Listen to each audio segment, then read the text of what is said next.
Yo la team, on se retrouve avec Adem pour son magnifique top 5 au WCQ de Vitrolles. Wesh les gens, ça va? C'est... Et on a décidé de vous faire une vidéo pour présenter la DL que j'ai joué pour ce WCQ. J'ai décidé de jouer Orcus Sarcophage Brillant. Pourquoi? Parce que je suis un fanboy du deck. Mais, c'est pas... Et surtout que c'est une DL qui est très intéressante et qui a surpris beaucoup de monde. Bon, on va reparler des choix vite fait par rapport au sarcophage brillant et par rapport à l'Angina Zamina, mais bon. Alors, Pour l'instant, c'était quoi tes match-up? alors j'ai joué... c'était un WCQ de 8 rounds. Donc j'ai joué contre un Magnetoire Finsmith au tout début. Puis un Fire King Jurak, j'étais très surpris de le voir en vrai. Ensuite en troisième, Luna Light. C'est un match qui était assez répandu. En quatrième, j'ai joué face à encore un nouveau Magnetoire à Finsmith. Aussi le deck était très répandu. En cinquième, c'était face à Detail. J'étais étonné de ne pas en voir plus. Contre moi en tout cas. Sixième, c'était Luna Light. Et septième, Memento. Je dis à la septième, j'aurais pu perdre juste parce que j'étais surpris. Et en huitième, en finale, c'était contre Amalis.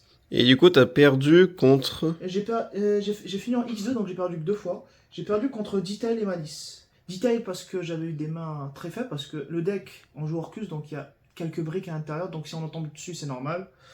Et Malice parce que j'ai Hard Brick. Le Malice, je l'annonce, si j'avais pas Brick, je l'aurais défoncé. Ouais, c'est un peu le problème du deck, mais C'est bon. ça, c'est malheureusement Orcus pour tourner a besoin de certaines briques, et on les verra après. Mais je suis très satisfait des résultats. Bon, on va Euh, passer à la On decklist. va passer à la decklist. Donc on présente d'abord le main deck, side extra. Voilà. Donc pour les starters Orcus, pour la partie Orcus, joue 3 Gersu et 3 Harp. Harp est à la fois un starter et un extender, mais je la mets dans la catégorie des starters. Gersu trop fort, juste x3 parce que ça permet d'envoyer et de générer des ressources. C'est aussi un excellent pour le grind, et Harp parce que ça permet de start tous tes combos ou d'extendre un maximum. C'est ton meilleur extender.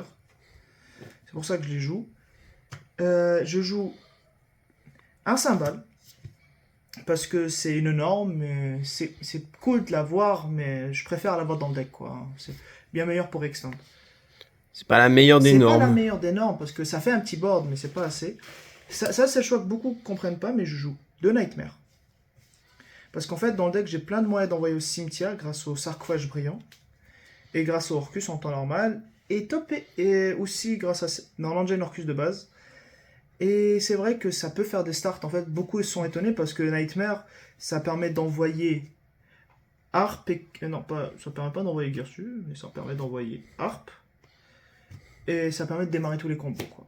C'est vraiment... Et ça permet aussi d'extendre comme un... C'est une carte qui est très... Qui est très polyvalente. Qui est très polyvalente.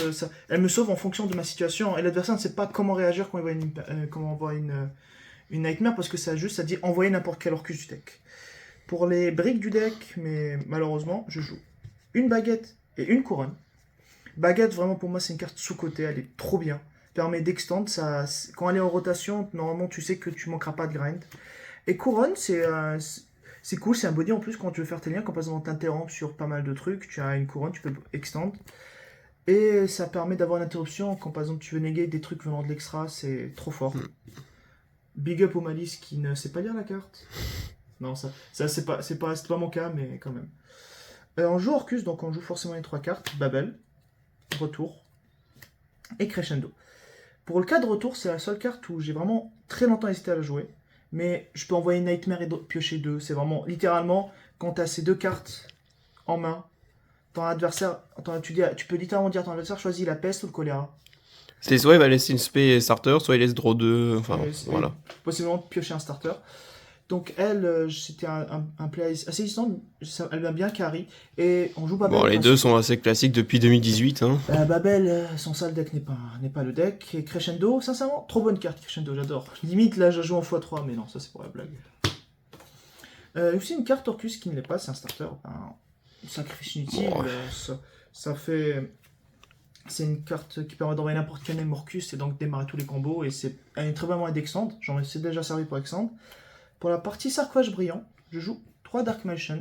C'est la partie qui me permet de défausser et de jouer. Très bonne carte. Vraiment, ça me permet de jouer sous shifter, sous plein de trucs. Ouais, c'est ça, c'est qu'en gros, alors pour montrer à la limite tout l'engine en entier Oui, pour c'est ça. Sarcoche Brillant, mais l'intérêt de jouer ça, c'est pour jouer autour de Shifter, Fissure 10, parce Bah, que ça fonctionne, quoi. oui, c'est en fait surtout que dans le deck, dans tout l'engine, j'ai qu'une seule brique. Qui, elle, en plus, c'est une brique que je n'ai pas. Ça me dérange pas de la défausser.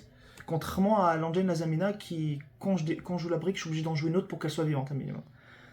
Et le truc, c'est qu'en fait, tout cet engine-là, il n'y a qu'une seule brique et ça permet de jouer sous shifter.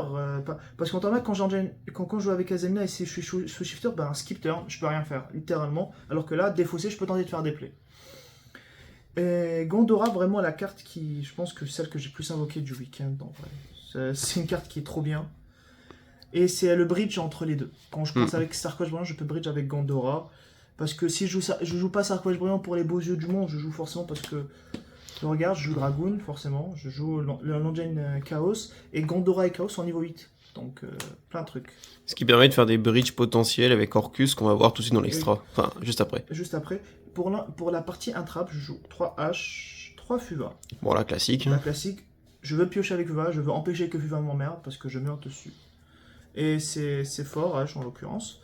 Pour ce, je joue 2 Hurlus. Parce qu'en soi, en fait, j'ai décidé en fait que si en go second, j'ai besoin d'une carte qui soit vivante, parce que j'avais hésité à mettre Purlieu à la place. Mais en fait, quand je start et que j'ai Hurlu Berlu, je sais qu'il pourrait me servir dans tous les cas et ça peut voler pas mal de games. Si je t'en face à des games comme Mitsurugi ou n'importe quoi, je peux voler des games. Ce qui était ta target, du coup, c'est Oui, ça? en fait, j'avais target principalement. Mes targets principales, c'était un peu plus Mitsurugi parce que je pensais le voir et Magnet Warrior parce que c'est un deck qui me faisait peur personnellement. Pour les autres parties, je joue 3 Impulses parce qu'on joue des ténèbres donc on peut se le permettre. Et à chaque fois que j'ai résolu Impulse, j'ai gagné, sauf une fois que je me suis fait FTK parce qu'il m'a changé tous mes monstres en terre. Mais c'est un truc. 3 Imperm parce que c'est une super synergie avec Impulse et surtout que ça me permet de jouer face à Detail qui est un match que j'ai peur. Sincèrement, Artalion qui me recycle 2 à chaque fois, j'en ai marre. Donc en l'occurrence, je joue ça pour un peu target Detail et même Malice en soi. Le Monocall Buy, que j'ai pas vu, mais c'est toujours une carte, ça me permet de me protéger de Tuva, et je joue cet artwork parce que j'aime bien la carte.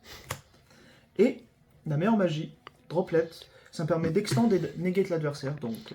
Tout en défaussant les Orcus, par exemple, en briques, des cymbales ou des nightmares, par exemple. Enfin, c'est la meilleure carte, limite, c'est une carte d'engine dans le deck, oui, littéralement. C'est Orcus sans note. Qu'est-ce que j'ai dit? C'est une carte qui me permet d'extendre et de negate, j'ai tout moi dans ce deck. Ça c'était pour le main deck. À combien? Je joue à 41 cartes. Pour ça, je joue pour l'extra deck, je joue une Galateaï. Parce que en fait, j'ai un peu de place, mais j'ai préféré avoir une meilleure couverture que de jouer le plus opti. Et elle m'a manqué un peu en x2. Mais c'est une trop bonne carte, elle fait le café et tout. Tuto Babel. Juste Tuto Babel en fait, ça permet de faire des trucs. Et tuto une carte attachement, donc pour extendre, c'est incroyable. Je joue 2 Galatea, parce que Broken. Et j'aime beaucoup trop la carte. Bon, c'est obligatoire, hein, 2. C'est obligatoire de jouer des Galatea, mais c'est Broken. Je joue Longirsu. En vrai, c'est une carte que j'ai très longtemps hésité à retirer du deck. Parce que je pouvais mettre n'importe quelle autre ligne 3, mais qu'est-ce qu'elle fait? Ce week-end-là, je l'ai résolu tellement de fois et ça m'a sauvé contre FK, contre Memento. Parce qu'on voyait juste au cimetière adversaire, il en a marre. Et ça permet de recycler des names. Même de recycler 2, hein. En fait, c'est recycler 2, hein. C'est ça, recycler 2, c'est Broken. Si Galatea fait le café et Galatea I font Broken, bah lui... C'est encore pire, hein. Lui, je peux lui demander de m'épouser sans aucun problème. Il fait récupérer tes contrôles, gérer un. En fait, tes contrôles, c'est Broken. Mais récupérer une carte, c'est pire. Récupérer Crescendo, tout simplement. Et envoyer au cimetière, oui, c'est trop fort. J'ai un peu de place, mais quand même, on va jouer ça. Je joue des liens 2, forcément. SP, parce que depuis sa sortie, elle est incroyable. IP, parce qu'avec lui, c'est trop bien, c'est retirer 3 ressources. Avec le combo des deux, c'est retirer 3 ressources littéralement à l'adversaire. Et Dark, parce qu'on peut se permettre de jouer des Dark. Je la pète pour tuto des Orcust. Je récupère pour faire des liens. Non, Dark, elle est obligatoire dans l'extra deck. Dark, quand tu joues des ténèbres, elle est un peu obligatoire. Et même, j'ai testé ce week-end-là. Je suis pas mécontent de l'avoir mis. Je joue Gorgon. À la place, on devait mettre plein de trucs au test, mais Gorgon, en fait, elle me permet de bloquer 3 zones, de voler des trucs. C'est très fort. Bon, moi j'aime bien Gorgon. Ça peut aider à passer les towers, même si dans ce deck là c'est pas obligatoire, puisque bon t'as un match-up tellement fort contre les towers. Oui, parce qu'en l'occurrence, parce que j'ai lui déjà qui pop. Lui, je l'ai joué. Oh là là, mais lui, je l'ai rasé tout le week-end et il m'a sauvé. Rasé. Juste l'adversaire le voit, il sait qu'il va se faire. Qu'il survivra pas un tour. Et même, j'ai déjà joué face à Moonlight, il m'a sorti ses 2 towers, ben, j'ai jarté les 2. Ah oui, ça force Oui, pour les c'est swords. ça, c'est broken Borrelsword. Moi, je dis ban Borrelsword.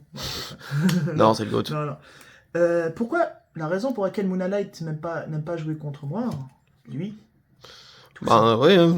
Boris Sword avec Dingirsu, bon bah... Ben, surtout que j'ai joué face à Moonlight qui, en fait, il avait pas démarré ses neurones à ce moment-là, je crois, parce qu'il a vu Gandora et le Chaos, il a pas compté les niveaux. Il a vu que j'allais faire un X68, il a vu arriver Dingirsu, bah il a dit, ah, bah mes 2 tours servent plus à rien maintenant.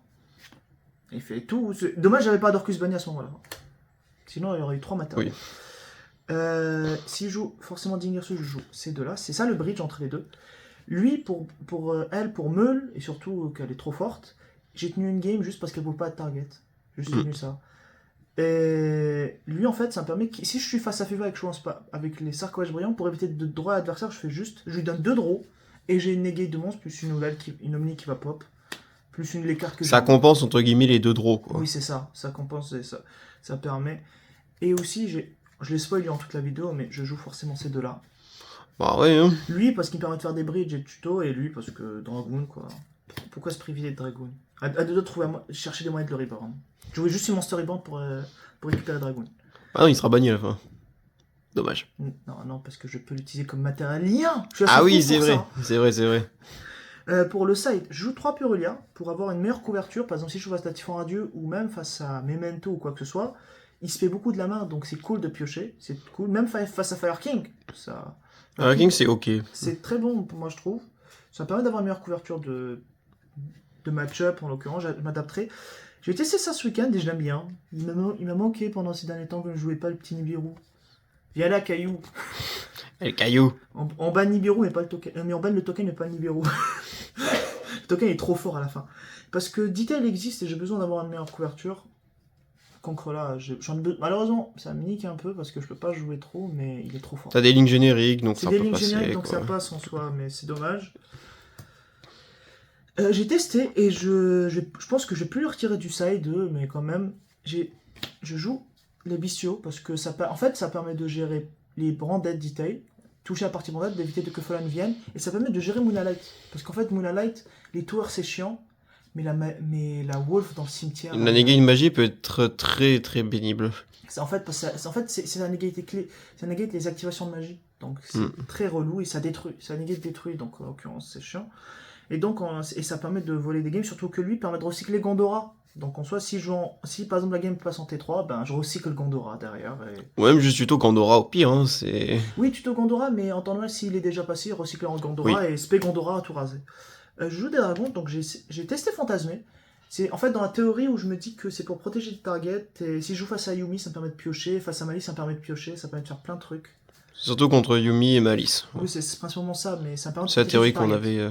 Parce que même techniquement, face à un detail, s'il me fait une SP, je sais pas pourquoi. Surtout que c'est un body aussi. Oui, c'est un body en plus. En fait, le side a été pensé pour empêcher l'adversaire, mais surtout pour me donner des bodies pour mes liens. Ça a été pensé pour ça. Sauf pour cette partie-là, mais cette partie-là, c'est que des interactions où j'aurai des bodies pour mes liens. Et le reste, j'ai joué à la fin, j'ai décidé soit renforcer mon go first ou mon go second, j'ai décidé de renforcer mon go second. Donc de jouer des board break. Orage foudroyant pour detail, parce qu'en l'occurrence, ça avec droplet, il va claquer toutes ses interruptions. Ça encore pour detail en l'occurrence, mais ça peut, et aussi Orage foudroyant pour Malice. Ou juste même l'interaction de Lightning Storm ou Feather et tu fais une droplet derrière, bon bah, enfin le mec chain une flame et après c'est fini littéralement. Et c'est ça, j'aurais bien voulu si j'ai une crescendo en plus, c'est encore mieux, parce que je sais que l'adversaire va bugger à ce moment-là. C'est tout pour la DL. Je tiens à remercier mon ami le caméraman là derrière parce que il est venu littéralement la veille. On a peaufiné la decklist. On a fini à 3h30. On s'est réveillé à 6. Je dormirai que 3 heures par nuit maintenant chaque duel. Non, je rigole. Toujours bien essayer de dormir. On va toujours essayer. Essayez, surtout. Essayer. Shout out à Tama de m'avoir filé. Pas de m'avoir filé prêter Dark Magician parce que sans ça je pourrais pas. Shout-out à Maxime qui nous a déposé à Vitrolles parce que sans ça je pourrais pas. Et shout-out à la Bloom qui nous accompagne et shout-out à Land du TCG de nous aider en tant que jeune équipe et surtout de nous fournir des locaux, parce que sinon on jouerait nulle part. C'est ça. Bah, merci la team, merci Adem pour ce petit top. Et on se retrouve à l'Europe. Let's go. Allez, merci la team. Allez, ciao.